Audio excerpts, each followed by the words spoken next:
안녕하세요. 오늘도 사연살롱을 찾아주셔서 감사합니다. 30대 후반 여성이에요. 저는 무척이나 가난했던 집안의 외동딸이에요. 친정엄마는 제가 아주 어렸을 적에 세상을 떠났고 제가 기억하는 모든 삶은 친정아버지와 단칸방에서 살았던 시간들이었죠. 하지만 저는 가난을 핑계로 삐뚤어지지 않았습니다. 경제적 어려움 속에서도 마음만큼은 가난하지 않았거든요. 남들처럼 좋은 대학을 다니지도 못했고 좋은 직업을 갖지는 못했지만 저는 저 스스로를 이만하면 반듯하고 씩씩하게 잘 자랐다고 평가해요. 한평생 올바르게 살아오신 친정아버지의 성품을 꼭 닮은 덕분이었죠. 친정이 그토록 가난하니 결혼 생활이 쉽지 않았겠다고요? 친정은 단칸 월세방, 시댁은 반전세 옥탑방. 어려운 경제 상황은 친정과 시댁 모두가 마찬가지였죠. 오히려 친정 단칸방에는 화장실이 딸려 있었는데 시댁 옥탑방에는 화장실이 없어서 주인집 화장실을 눈치껏 빌려 써야 하는 처지였으니 그런 점에서는 저희 친정이 조금이나마 나은 상황이라고 할 수 있는 셈이었어요. 똑같이 무척이나 가난한 친정과 시댁. 저는 양가의 살림을 오가며 어려움에 처해 있는 두 집안에 한 줄기 희망이 되어주려 노력했어요. 친정과 시댁의 가게를 도맡으면서도 10원 한 장 허투루 쓰지 않았고요. 저는 자타공인 모두가 알아주는 억척 같은 살림꾼이었어요. 그렇게 궁핍한 형편을 알뜰살뜰 이겨낸 끝에 홀아버지 친정의 빚을 모두 청산해내었죠. 그리고 또 얼마 지나지 않아서는 얘 며느라, 이게 무슨 소리니? 얘기 좀 해보렴, 응? 뭐가 뭔지를 알아야 말씀드리죠, 어머님. 아니, 방금 은행에서 문자가 왔는데 우리 집 대출금 원금 납입이 완료되었다는구나. 요즘 많이들 걸린다던 보이스피싱 뭐 그런 건 아닌 것 같고.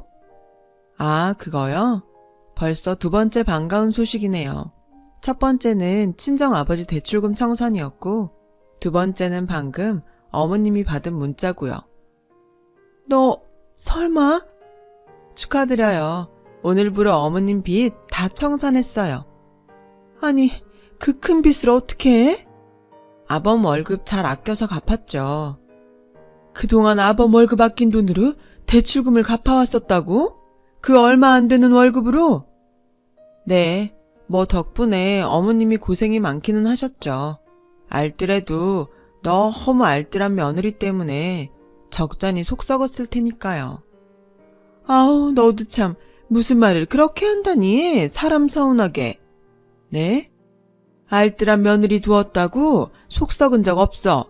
오히려 가난한 집에 시집와서 고생만 시키는 것 같아서 너와 사돈에게 늘 미안하고 죄스러운 마음이었지. 대출 갚아준 것도 그래. 네가 엄한 식구들 괴롭혀가면서까지 돈 아낀 것도 아니고 식구들이 부족함 느끼지 않도록 살림살이 잘해 나가면서도 대출까지 갚아놓았으니 되려 고마워해야 할 일 아니겠어? 그랬어요. 저는 알뜰살뜰 억척같이 살림을 한 덕에 시모의 빚까지 모두 갚아내었죠.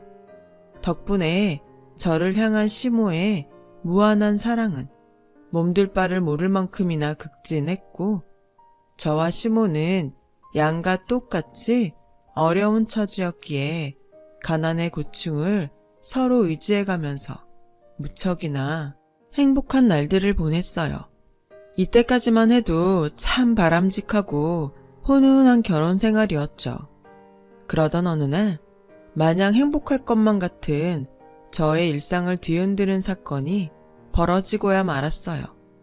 친정 아버지가 고향 친구이자 주식쟁이 지인으로부터 대박이라는 주식 정보를 듣게 되면서부터 시작된 사건이었어요. 어느 중소기업이 대기업과 합병을 앞두고 있으니 그 중소기업의 주식을 사둔다면 어마어마한 시세 차익을 거두어 떼부자가 될 수 있다는 주식 정보였어요. 제가 듣기에도 한번 도전해 볼 만하다 싶은 조건이었죠. 당시 해당 중소기업의 주식 가격은 아주 헐값이었거든요. 솔직히 고백하자면 그 주식 정보를 들은 저와 친정아버지는 흔들렸어요. 돈이라는 게 이렇게 쉽게 벌어지기도 하고 이렇게 쉽게 부자가 될 수도 있는 거구나 싶었으니까요. 하지만 돈이라면 매사 신중한 타입이기도 했고 어찌 보면 그런 일을 벌일 성격들이 못 되었던 것 같기도 합니다.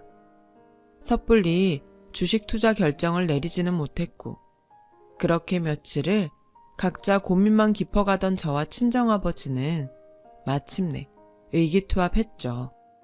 아빠, 있잖아. 나 그냥 솔직히 말해도 되나?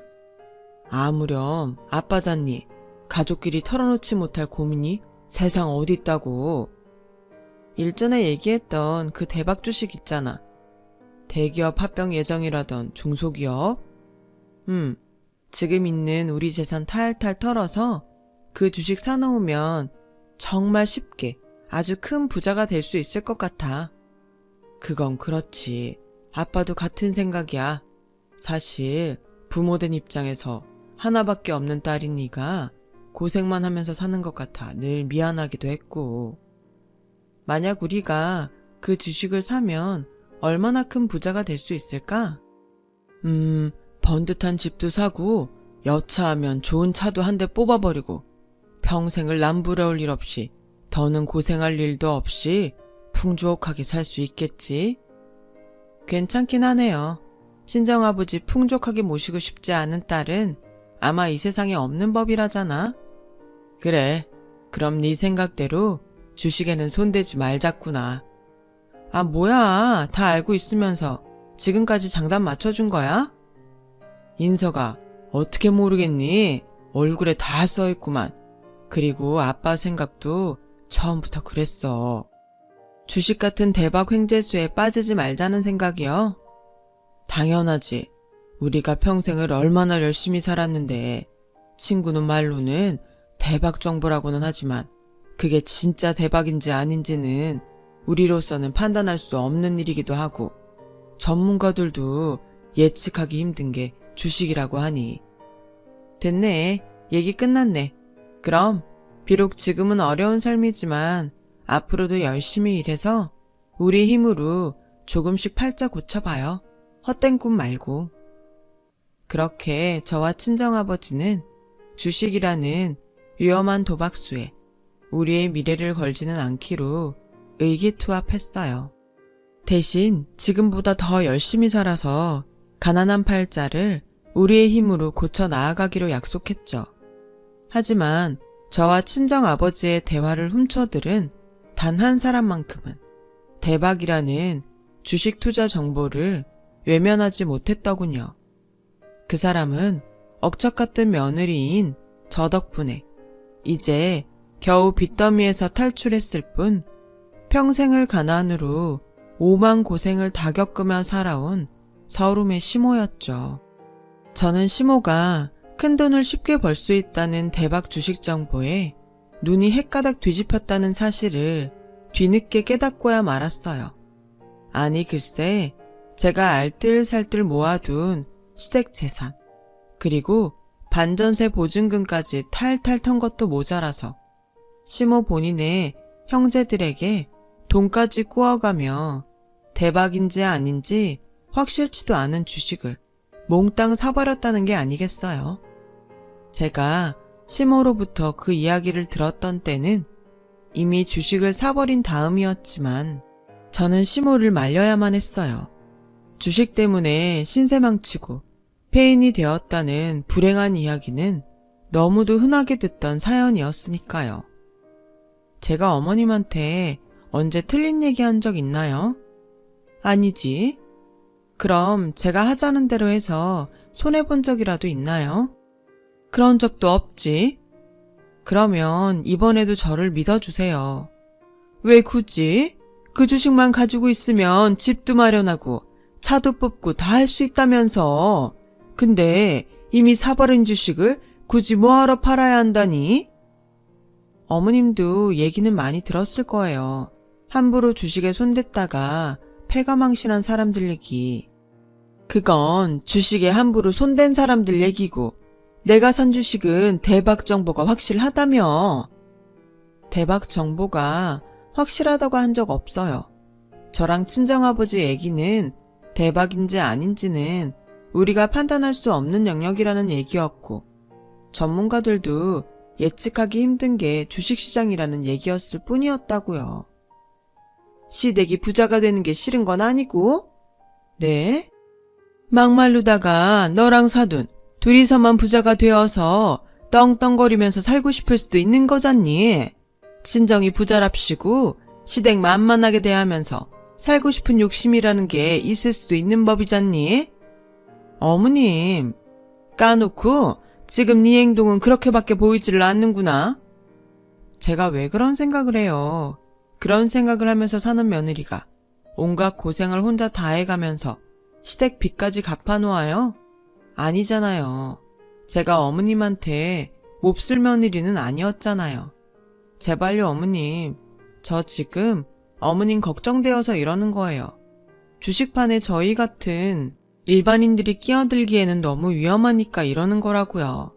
그니까 지금이라도 주식에 넣어둔 돈을 회수하세요. 손해보는 주식거래 수수료만큼은 제가 내드릴 테니까요. 네? 일 없다. 이놈의 가난쟁이 팔자 지긋지긋해. 이번 기회에 나도 남들처럼 팔자 한번 고쳐보련다. 이후로도 같은 실랑이가 매일 반복되었어요. 제가 애원의 부탁에 아무리 애를 써보아도 시모는 저의 말을 귓등으로도 듣지 않은 채로 고집을 부려댔죠. 그러는 사이 시간은 자꾸만 흘러갔고 그럴수록 저의 마음은 더 급해졌어요. 주식이라는 게 원래 언제 터질지 모르는 폭탄 같은 거잖아요. 그 폭탄이 터져서 시모가 산 주식이 더 수직 하락해서 시댁이 패가망신하기 전에 어떻게든 주식을 팔도록 시모를 설득해야만 했어요. 그러다 결국 시모의 주식이 대박이 나버렸어요. 시모가 주식 투자로 얼마를 벌었는지 저로서는 정확히 알 수는 없는 일이었어요. 결혼 직후부터 쭉 제가 도맡아 관리하고 있던 시댁의 모든 통장들을 주식 투자에 관련한 불화를 겪으면서 시모에게 전부 빼앗겨버린 탓이었죠. 단 한 가지 제가 확실히 알 수 있었던 사실은 불과 몇 달 사이에 시모의 세상이 천지개벽을 이루었다는 것이었어요. 화장실도 없어서 눈칫밥 먹어가며 주인집 화장실을 빌려 써야만 했던 반전세 옥탑방에 살던 사람. 평생을 오만 고생을 다해오다가 며느리 덕분에 이제 겨우 은행 빚에서 탈출했던 처지. 그랬던 시모가 주식으로 번 돈으로 목 좋은 상권에 자리한 상가 건물주가 되었으니 그야말로 천지개벽이라는 말이 딱 걸맞을 만한 일이었죠. 순식간에 상가 건물주, 부자가 된 시모의 얼굴에서는 웃음이 떠날 날이 없었어요. 다행히 주식 투자를 반대했던 저에게 안갚음을 하거나 여전히 가난한 처지에 머물러 있는 친정을 업신여기지는 않았지만 시모의 웃음을 마주하는 저의 심경은 늘 복잡하고 불안했어요. 시모가 부자가 된 일이야 참 잘된 일이죠. 주식이 대박이 났으니 안도하는 마음도 들었고 당연히 진심으로 기뻤죠. 하지만 시모의 주식 투자가 대박일지도 모른다는 단편적인 정보 하나만으로 도전했던 일종의 묻지마 투자였기에 불안했어요. 행여 시모가 주식에 자신감을 얻은 나머지 묻지마 주식 투자를 이어간다면 주식 때문에 패가망신하는 신세가 되지 말라는 법도 없었거든요. 그래서 저는 시모에게 신신당부했어요. 진심으로 축하하고 기쁜 일이에요, 어머님. 만족하시고 이제 주식 안 하셨으면 좋겠어요. 아니, 이 좋은 걸 왜 해? 지금 어쩌다 한 번일 테니까요. 어머님이 이번에 한 주식 투자는 일종의 묻지마 투자였잖아요. 그 중소기업이 대기업과 합병한다는 정보가 진짜인지 아닌지 제대로 검토도 하지 않은 채로 대박일지도 모른다는 얘기 한마디에 혹해서 시작했던 묻지마 투자요. 하긴 그건 그랬지. 의외로 순순히 인정하는 시모의 태도에 저는 한번 놀랐고 이어지는 시모의 약속에 저는 또 한 번 놀라고야 말았어요. 네가 무슨 말 하는지 잘 알겠어. 근데 너무 걱정은 말렴. 나도 더는 주식을 거들떠 보지도 않을 생각이야. 이번에는 어쩌다 운 좋게 성공했다지만 다음에도 지금처럼 운 좋으라는 법은 없다는 걸 나도 잘 알고 있거든. 뭐 지금 매달 들어오는 상가 월세로도 예전 팔자보단 훨씬 풍족해진 만큼 더 부릴 욕심도 없지 싶고. 저는 그제야 진정 안도했어요. 주식 투자를 두고 시모와 불화를 빚었던 다소간의 소란은 있었지만 시모의 주식도 대박이 났겠다. 더는 주식에 손대지 않겠다는 약속까지 받았겠다. 이만하면 아주 해피엔딩인 셈이었죠. 이후로 한동안 시모는 주식에 완전히 관심을 끄는 사람처럼 보였어요. TV 뉴스에서 주식 이야기만 나오면 질색하며 채널을 돌려버릴 정도였으니까요. 그러는 한편으로 예전에 좋았던 시모의 모습으로 돌아왔구나 싶었어요. 시모가 친정아버지에게 보답을 해주겠다며 나서주었거든요. 주식 관련해서 저와 친정아버지에게 은혜를 입었고 어렵게 사는 친정아버지를 외면할 수도 없다는 이유에서였죠. 이에 저는 처음엔 시모가 친정아버지에게 상가에 장사자리를 하나 내어주려나 싶었지만 시모가 해준다던 보답은 저의 친정아버지를 상가 경비원으로 고용하는 것이었어요. 친정아버지와 저는 좋게 바라보려고 했어요. 직업에는 귀천이 없잖아요. 정직하고 열심히 일할 안정적인 직장이면 그만이지 하는 생각은 저와 친정아버지 모두 같았거든요. 그래서 오히려 시모에게 고마워했죠. 친정아버지가 시모 상가 건물에 경비원으로 취직하고 얼마 뒤 장을 보러 나섰던 길에 근무 중인 친정아버지를 찾은 저는 기겁하고야 말았어요. 아빠, 왜 여기 이러고 있어? 왜 이런 데 책상이 있냐고요? 네? 설마 여기를 사무실이라고 만들어준 거야? 시어머니가? 너무 나쁘게 생각하지 말어. 자리가 어디든 무슨 상관이라니. 요즘처럼 어려운 시절에 이 한 몸 열심히 일할 직장이 있다는 것만으로도 고마워해야지. 그걸 지금 말이라고 해? 이 꼴을 보고도 어떻게 나쁜 생각이 안 들겠냐고요. 사돈도 나름 이유가 있었겠지. 이유? 무슨 이유? 아니, 이유가 있다고 해도 그래. 어떻게 사람을 이런 데다가 책상 하나 가져다 놓으면 사무실이 되는 거야? 청소도구랑 분리수거 쓰레기들로 가득 차 있는 거 뻔히 보이는데? 이건 누가 봐도 그냥 창고잖아. 그랬어요. 시모가 친정아버지에게 경비원 사무실이랍시고 마련해둔 장소는 계단 아래쪽 틈새에 개구멍처럼 자리한 창고였어요. 청소도구와 분리수거 쓰레기들을 보관해두는 그런 곳에 책상 하나 덜렁 가져다 놓은 꼬라지였죠. 이건 누가 봐도 비인격적인 처사였어요. 심지어 더 기가 막혔던 건 상가 건물 입구에 버젓이 경비실이 있다는 거였어요. 그런 경비실을 두고 은인이라고 말했던 친정아버지를 창고에 처박는다? 상식적으로 말이 되냐고요.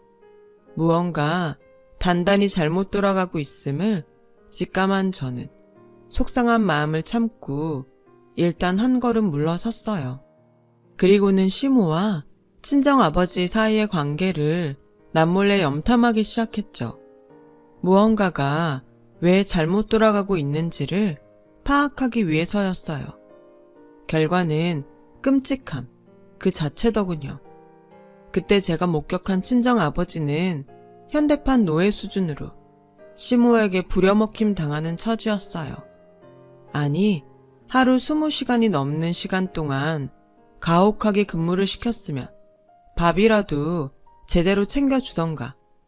시모는 식비 주기도 아깝다면서 저의 친정아버지에게 하루 딱 한 끼 도시락을 가져다 주었어요. 그 도시락을 딱 보니 알겠더군요. 시모의 이빨 자국이 선명하게 남아있는 깍두기. 그건 분명 시댁 식구들이 먹다 남긴 음식이라는 증거였고, 굳이 깍두기가 아니어도 시댁 살림을 하는 제가 그걸 몰라볼 리가 없잖아요. 친정아버지를 대하는 시모의 태도도 그랬어요.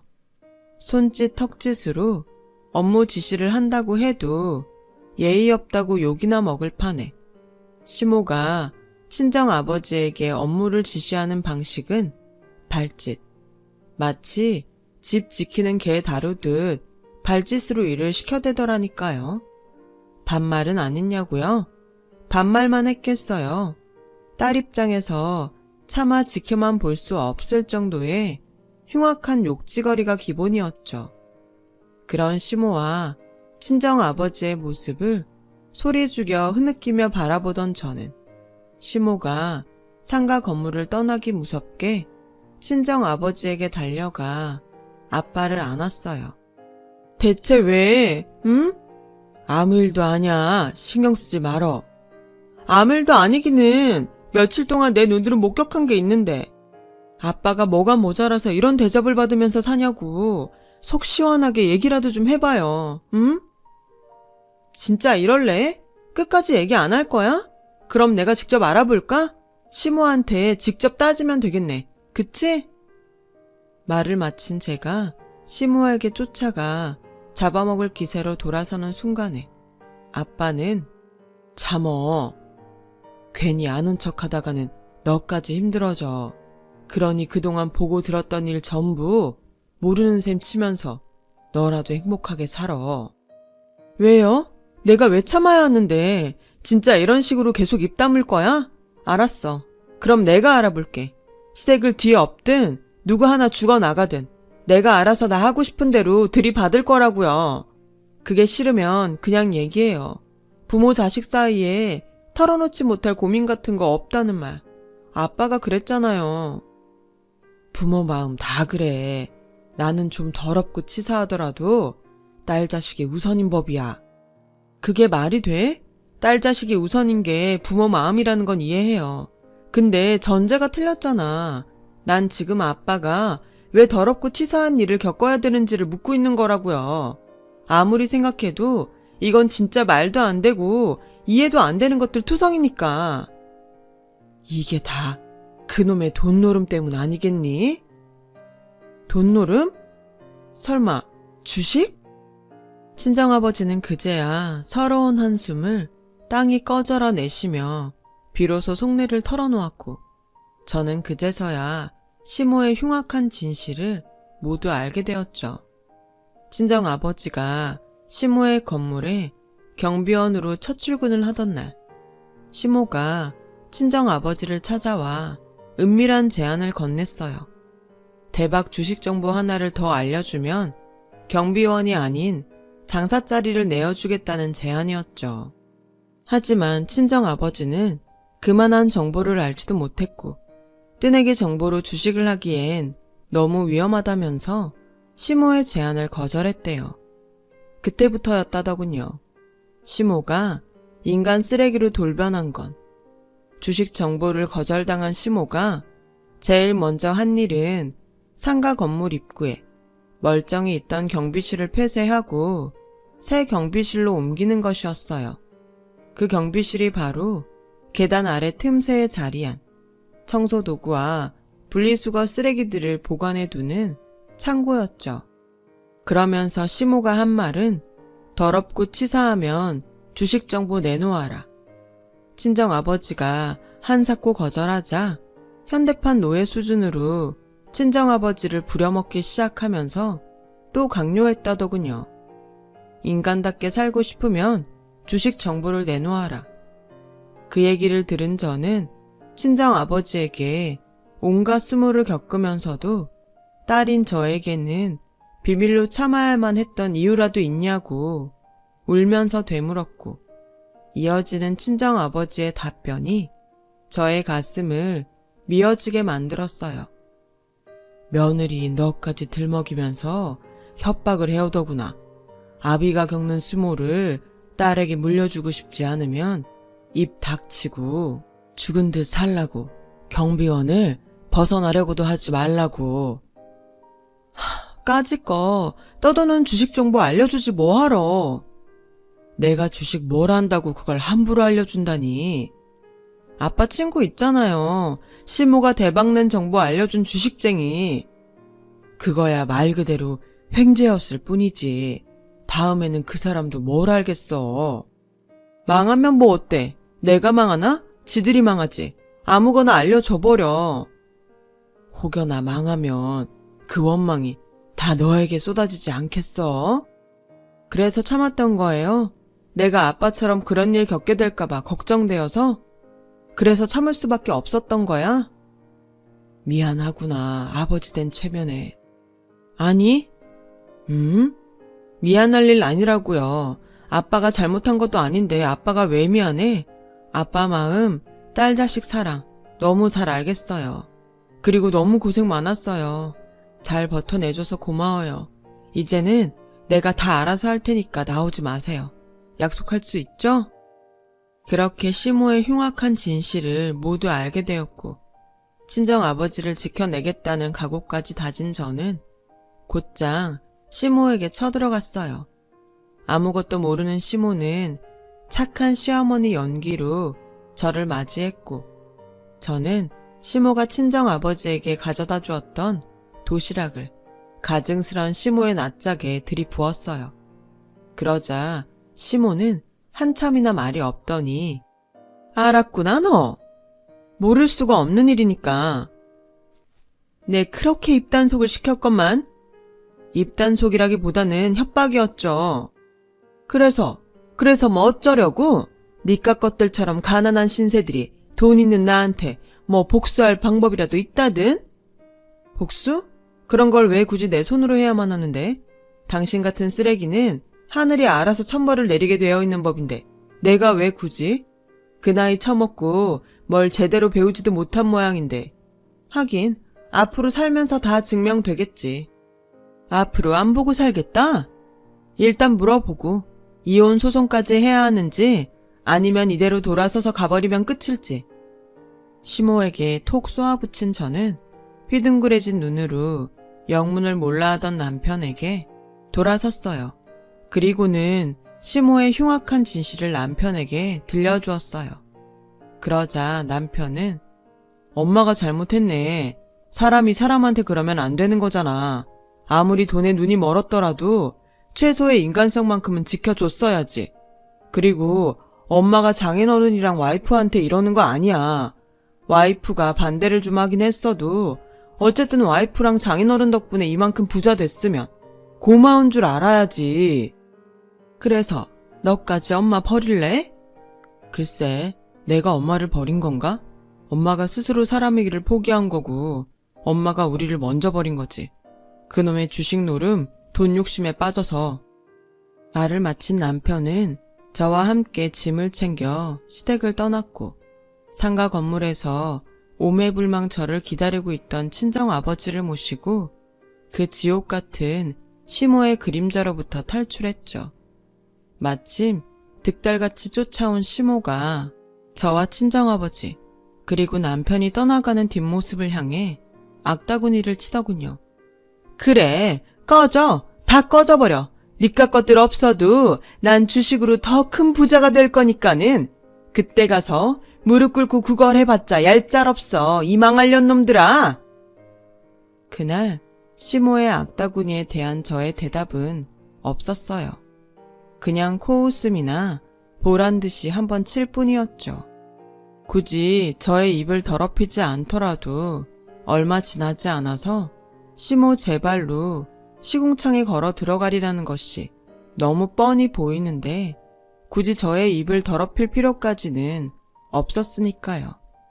그렇게 시모와의 악연은 정리가 되나 싶었지만 의절로부터 딱 2년 뒤 시모와 저는 어느 벤츠 매장에서 뜻밖의 재회를 했어요. 저는 억대 벤츠를 2대째 구매하는 고객으로 한때나마 주식 부자가 되었던 시모는 그 벤츠 매장에서 청소하는 청소부로. 이게 어떻게 된 일이냐고요?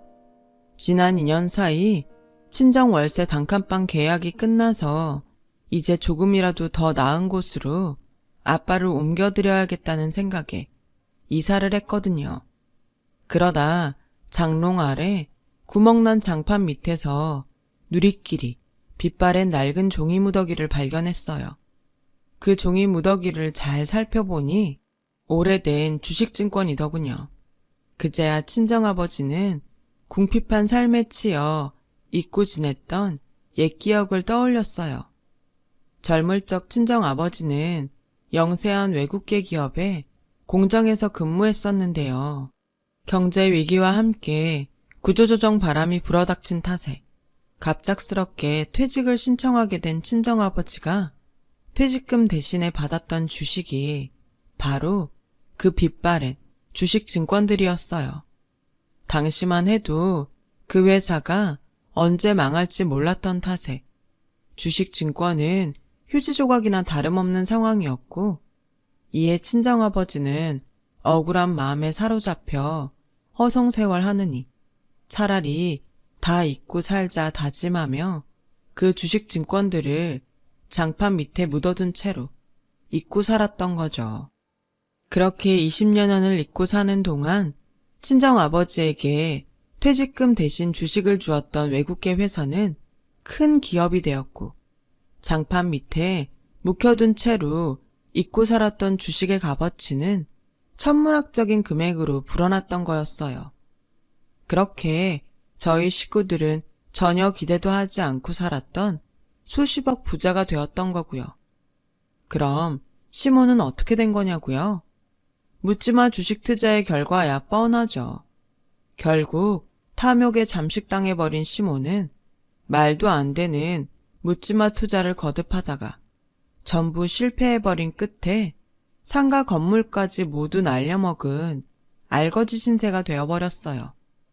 구차한 생계나마 이어가기 위해 벤츠 매장 청소부로 일하다가 저와 마주쳤던 거죠. 짧은 시간에 거지와 부자 신세가 뒤바뀐 채로요.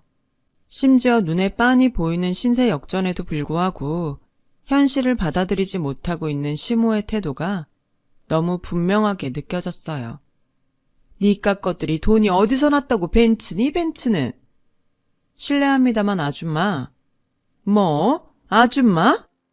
아줌마라는 소리가 억울하면 저쪽으로 가세요. 기가 막혀서 정말. 말 가려서 할래요? 어쨌든 여기 직원인 거잖아요. 난 여기 고객이고. 함부로 했다간 큰일 날 텐데. 그 부자 신세가 영원할 것 같지 아주? 영원하지 않을 거라는 건 원래도 잘 알고 있었고요. 지금 아줌마 모습 보면서 더 확실하게 절감하는 중이네요. 근데 난 그렇게 쉽게는 안 망합니다. 차도 그만한 능력이 되니까 사는 거고 만약 아줌마가 폐악질만 안 부렸으면 아마 오늘이 세대째 사는 날이겠죠. 하, 꼴랑 주제에 뭔 벤츠를 3대씩이나. 한 대는 평생 고생하면서 산 친정아버지를 위한 차, 또 한 대는 흉악한 일을 겪으면서도 내 편이 되어준 남편에게 보답하는 차원에서 사는 차, 그리고 나머지 한 대는 고마운 시어머니를 위한 선물 겸 구매하는 차가 되었을 거라고. 그 시어머니를 누가 제 발로 걷어차지만 않았더라면. 얘기 끝났으면 청소라도 열심히 하세요. 열심히 일해야 가난도 이겨내고 그러지. 당신이 여기서 근무하는 이상 이 매장과 거래는 하지 않겠다. 뭐 이런 갑질은 안 할 테니까 안심하시고. 대신 이거 하나는 분명히 알아둬요. 누구 원망 같은 건 하지 말고 반성하는 마음으로 살아요. 당신 스스로 되돌아간 가난이고 당신 스스로 자초한 천벌이니까. 그 말을 끝으로 저는 청소부 시무 앞에서 보란듯이 일시불로 벤츠를 구매했고 시모는 혼자 바락바락 소리를 지르다 못해 자기 화에 못 이겨 쓰러져 구급차에 실려갔어요. 이후 들리는 얘기로는 고객에게 욕지거리를 해댄 책임을 물어서 청소부 자리나마 해고를 당했다나 뭐라나요. 이 또한 몹쓸 심정에 대한 천벌인 셈이겠죠. 그렇게 지금 시모와의 모든 악연을 통쾌하게 끊어낸 저는 친정아버지를 잘 모시며 살고 있어요. 남편도 전혀 부족함 없이 좋은 남편이고요. 이번 일들로 보고 배우고 느낀 점도 많고 알뜰살뜰 다부지게 살아가려고 합니다. 모두들 이런 때 정말 좋은 일들만 가득가득 일어나셔서 행복하셨으면 좋겠고 다들 부자 되세요. 여러분, 사연 댓글에 응원과 현명한 조언 부탁드려요. 좋아요와 구독은 저에게 큰 힘이 됩니다. 오늘도 좋은 일 가득하세요.